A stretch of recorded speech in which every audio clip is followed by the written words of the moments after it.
Everyone, Good morning. how is everybody? Awake and ready. Good. Nice. For those who don't know us, I'm Swami Daiva, and this is Swami Gangamata, and we're delighted to be sharing this morning with you. Thank you for taking time to come and be with us. I'd like to start this morning one more reading. This is from Whispers from Eternity. This is Yogananda's book of prayer, demands, and poems. And he said, this was one of the scriptures for which he was born.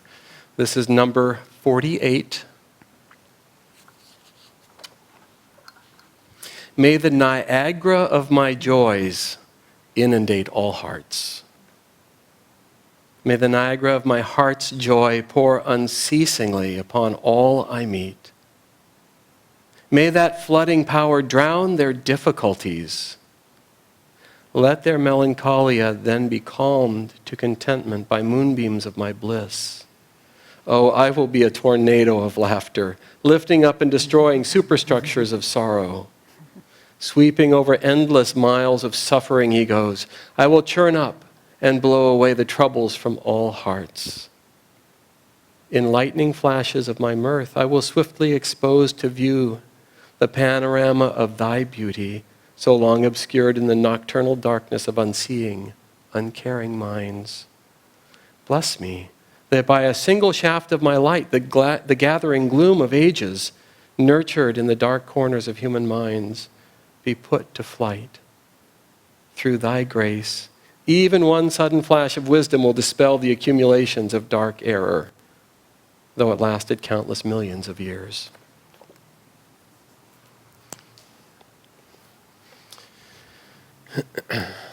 I recall, and I've told this a time or two, but it's still really vivid in my mind. I recall a time for many years, for decades, I've had a very good friend who we've tended to meditate long periods of time together on a regular basis. And we've not been in the same environs for quite a number of years, a decade or more now, except intermittently. But we were having one of those kind of regatherings, and we were having a long meditation. It was just delicious. We were just lost in the silence of spirit, and it was so lovely.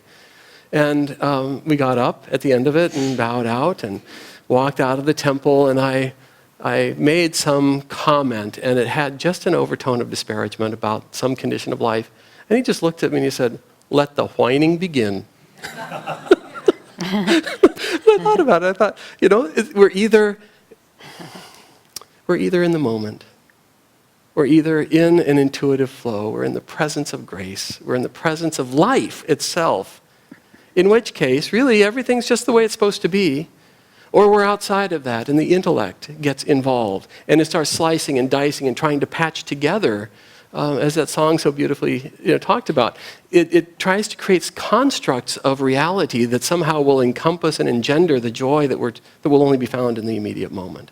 And it was just such a brilliant moment, because the second the mind gets involved, let the whining begin. And really, the mind, a good mind is a great tool. It's a very, very good thing to have. But it's just a tool. And if its only value is if it needs to be applied to something that needs that tool. It's a little like a guy walking through life with a skill saw, and every circumstance his response is to turn the skill saw on. What a silly thing.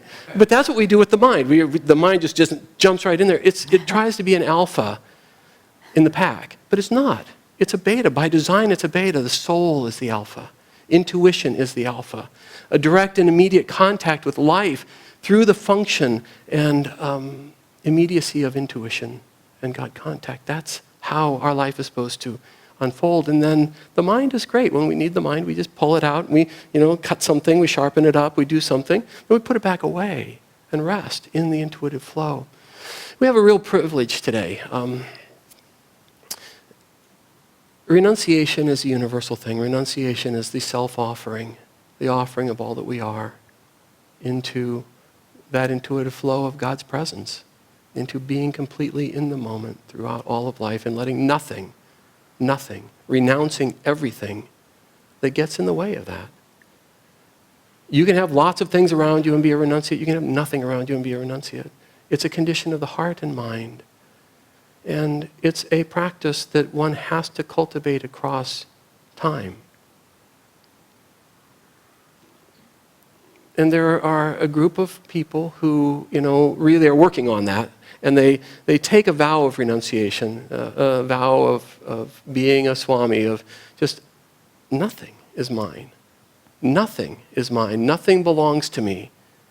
No matter what is asked of me, I will do it, but nothing. I'll turn and walk away right now with nothing except my love for God and a willingness to be in the moment and receive whatever's there. There's a great soul who was one of the spiritual greats of the last century, Swami Shivananda. And there are many tributaries from the consciousness of God's presence that flowed into this world through his life. And one of those tributaries has caught up and inspired the life of Swami Sankarananda. He is here with us. He felt the calling, the intuitive understanding that his life should be for this period of time, however long that is, one of complete surrender. He makes the joke that he both dresses and packs at the same time. He has nothing except what he wears. He is walking moment by moment. He has no agenda. He does have a cell phone. He's not completely lost, but it is a tool that he uses in service of his walk to bring the light of peace and God's presence into this world.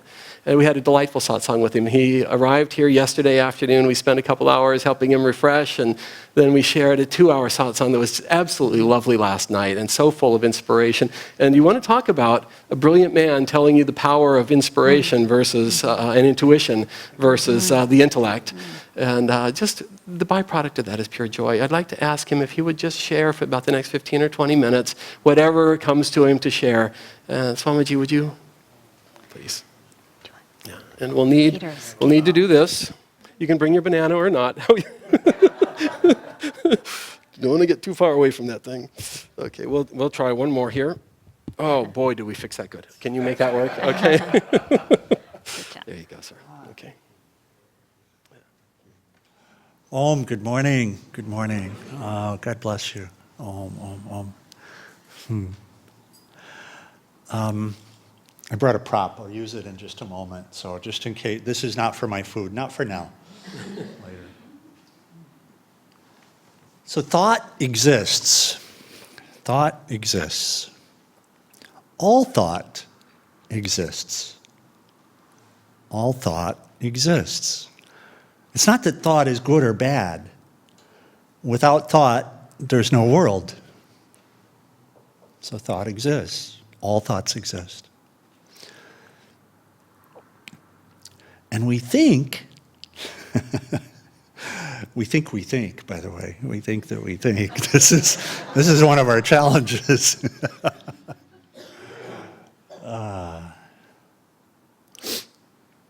We associate with thoughts. We associate ourselves with thoughts.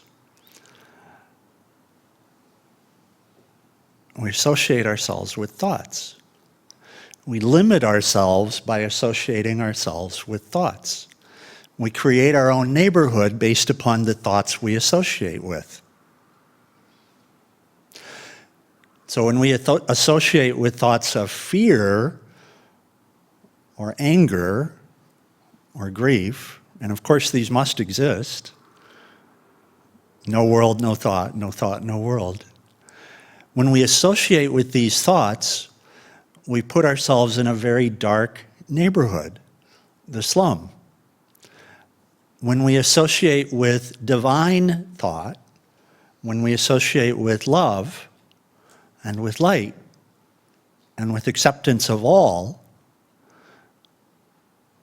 then we're really accepting God. We accept God into what we call God, into our life. And then we put ourselves in the palace. And this world exists to let us find our rightful home. Our rightful home, not the slums. So we think that I always laugh inside when I use the word we think, but not sure a better one hasn't come. So we associate with this idea of ourselves as a limited being. And we will say, I'm white or I'm black, I'm Republican or I'm Democrat, I'm a meat eater or I'm a vegan, I live in Oregon, I'm an American. We say these things because we're simply associating with these thoughts. The reality is that we're not these thoughts. We're no thought. No thought defines us. We have no definition. There's no way to define us. Because you see, the thoughts are in us. All thoughts are in us. Here's as close as we can get to truth with words, as this is all within us. All of these universes are thought itself, thought projected. We categorize thought as smart or stupid, intelligent or not intelligent, right? But thought is intelligence. Thought is intelligence. Thought is the manifestation, the projection of Satchidananda, of existence, knowledge, bliss. Thought is that manifestation, the projection.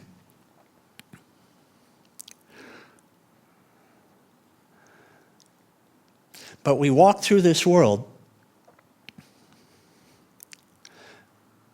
with this belief, this association with ourselves as a limited being. And that is our challenge. That is the cause of our suffering. That is the cause of the struggle finally. That is the cause of the fear and the pain. It's the association with the thought. The thought must exist, but it's the association with the thought. It's the attachment to that thought. When we talked last night, there's a teaching from Jesus Christ, and it goes like this. Jesus says, do not worry for the morrow, let the morrow worry for itself. And this thought, this divine thought, and divine statement became so important on pilgrimage for me, because that allowed me, as I began to live my commitment.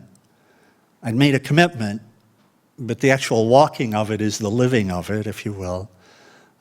So as I began to live that commitment, that thought became central to the pilgrimage. That thought became a set of rules. Do not ask for anything. Be always kind. Do not carry. Do not carry.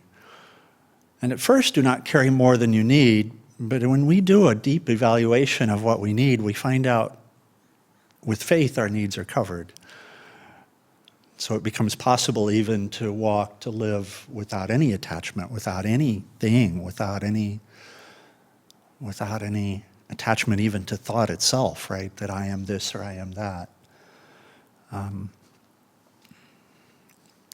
But here's our challenge. We say we believe. We say we believe.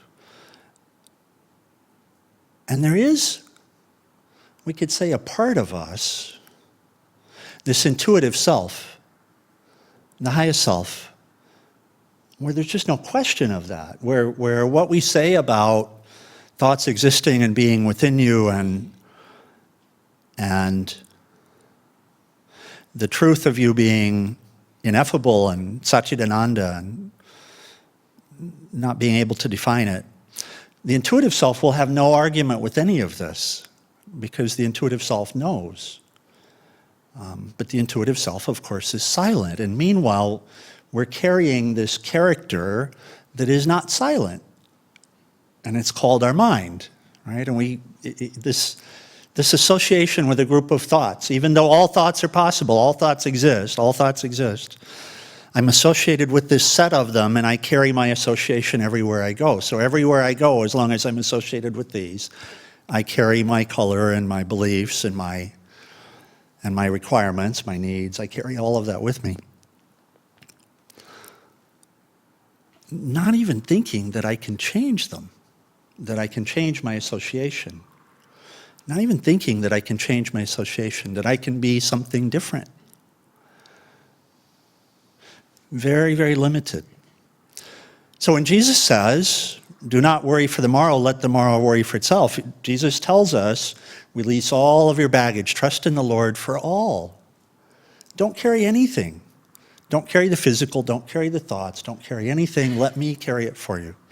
Trust in me, trust in the Lord.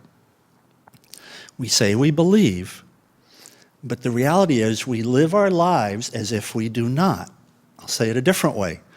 We live our lives proving that we do not believe, right? We live our lives as proof that we do not believe. It's demonstration of it. We could call ourselves in the world functional agnostics or functional atheists because the reality is we hear it, but we're not fully integrated with that truth yet. The mind is not on board. The mind is not on board. The mind has its own personality, and intellect is the ladder. Intellect is the tool that we're given to allow us to climb from the hell of attachment to the slum to the heaven of attachment to the divine alone. Intellect is the tool. We have this magical ability to change our thoughts, and that is finally our salvation. We can change our thoughts. We don't change our thoughts, we change our association. We tune a different frequency because the thoughts exist, right? So we change the frequency that we receive. So instead of receiving and attaching to thoughts that I'm good or I'm bad, we can attach to the thought I'm God. We can attach to the thought I am the divinity. We can attach to the thought that I am kind. Bless you. We can attach to any of these. They're all possible for us. So the practical question becomes how? How? And I'll share with you just this magic of, so first, how did I know this? I never said about changing my thoughts, but what I realize standing here now is that I did. Now, the I here is an interesting I, because the I that I thought I was couldn't have changed anything. The I that I thought I was still exists as a set of thoughts floating around in God itself. But by changing the frequency, the thoughts that I associated with became completely different. And where I thought that I was a businessman, and I thought that I was successful, and I thought that I was wealthy, and I thought that I was this and that, and I lived in this common world with things, thinking that I owned things, but finally realizing that it was the things that owned me. And with all of the cravings and all of the worldly desires, and now there's a different world. And what I can tell you from here is, well, both worlds exist. I experienced one, now I experience a different. And that somehow I was able to change the thoughts. And all of us are involved in this, by the way. We're all involved in the same magic because we're all here today, which means we are aware of this intuitional being, this silence inside us, and we're striving to bring our life into alignment with that, to bring our thoughts into alignment with that. So how? What? And so I'll share a story, and now we use the banana. When I first went to ashram in India, and this is only a few years ago, I had committed myself to service. I didn't know what path that would take. I'd committed myself to find God inside, whatever it took. And I was given these amazing opportunities, and one of them was to travel to ashram. And I'd been in the ashram, and by the way, I'd gone from a 4,000 square foot house to a 40-pound backpack. I still had much more stuff then than I have now, but what a relief that was. You know, what a relief that was. What an unburdening that was to go from so much stuff to a 40-pound backpack. I was still attached to that backpack, though. But I felt joy, this joy that we truly are. I felt it coming through, and it was just amazing. It was nothing that I had any memory of experiencing before. And one morning I went to have breakfast. I'd been in the ashram only a couple of weeks. And I called this spiritual boot camp because in that tradition, Shivananda Vedanta Yoga, it's, and it is certainly here as well. The schedule is very tight and there's really not much time for thinking. There's time for devoting and for practicing and for beginning to do what is necessary to associate with different thoughts, to change the frequency. And of course we have all these magical tools. We have the practice of yoga asanas and pranayama and kriya yoga and rest and satsang and walks in the woods and all of these, and then the intellect. So I picked up a banana and I was sitting at a table. And now here's the question for you, the audience participation. How would you open this banana? Which end do you take?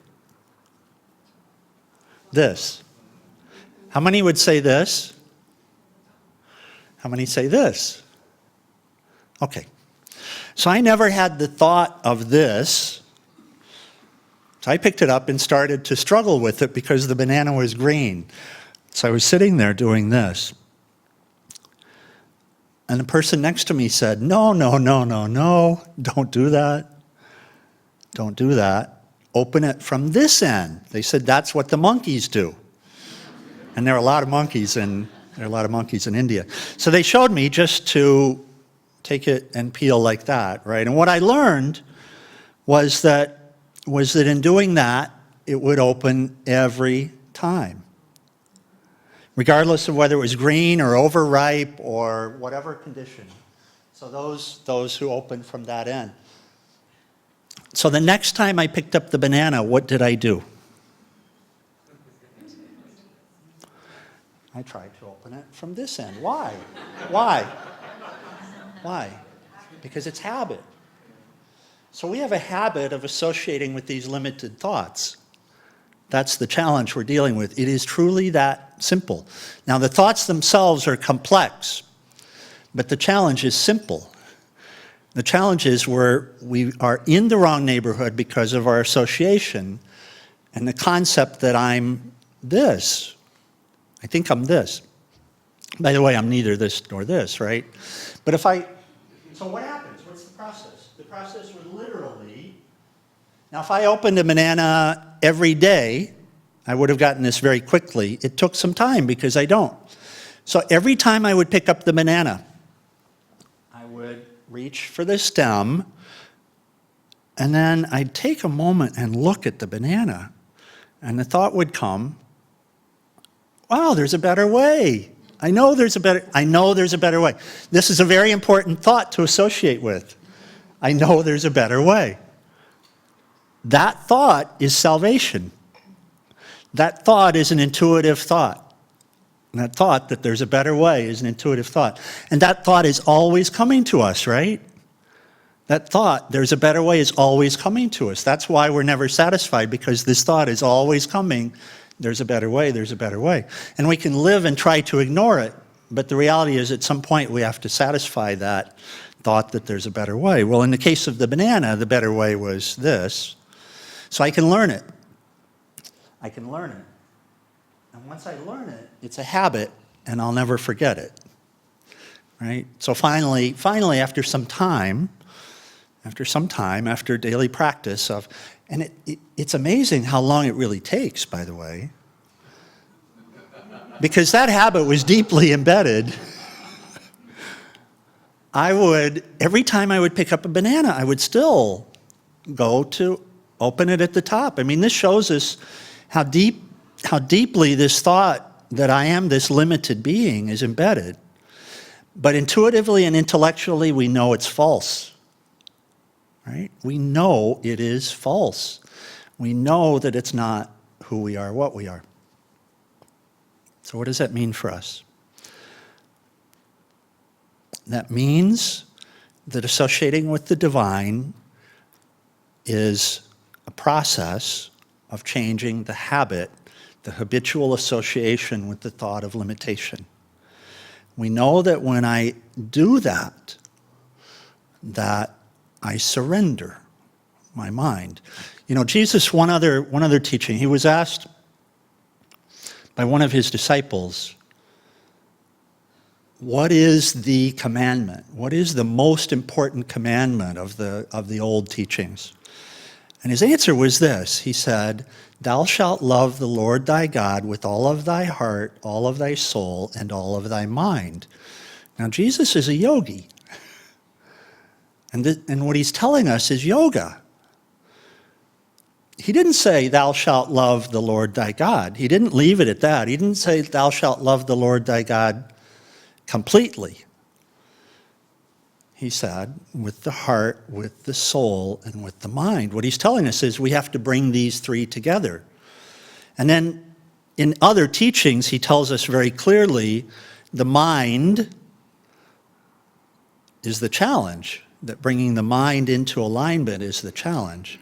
And he tells us in Sermon on the Mount how to bring the mind into alignment. Right? He tells us the meek shall inherit the earth, blessed are the peacemakers, for they shall know peace, etc., etc. So he's telling us, do this, and this is the process of surrender. So that's the key for us. And we're all on the path. And the reality of us is all the same. You are not limited. You are in no way, shape, or form a limited being. You are Satchidananda. You only think yourself to be something different. That is the absolute reality of this world.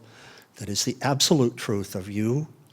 The only limiting factor is the association with a thought of limitation. It's natural because I see outside, I sense outside, so I'm associating with these thoughts outside. It's not the truth.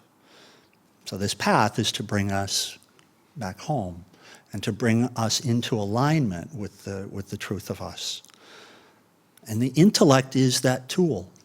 There's nothing wrong with the intellect. There's nothing wrong with the mind. There's nothing bad.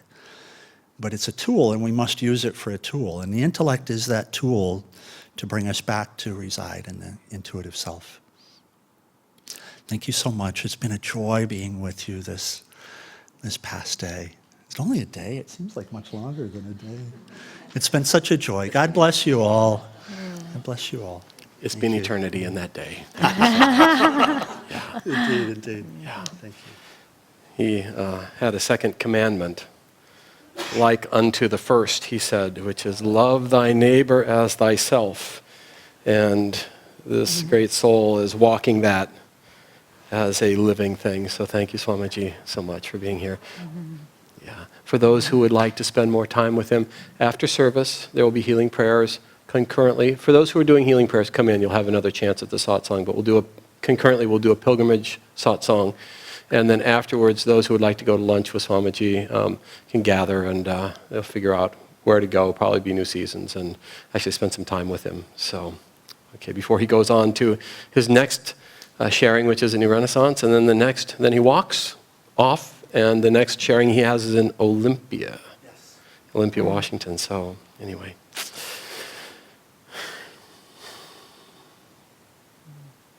I don't think there's any more to go today. Let's take a moment of silence. Let's feel for the great blessings of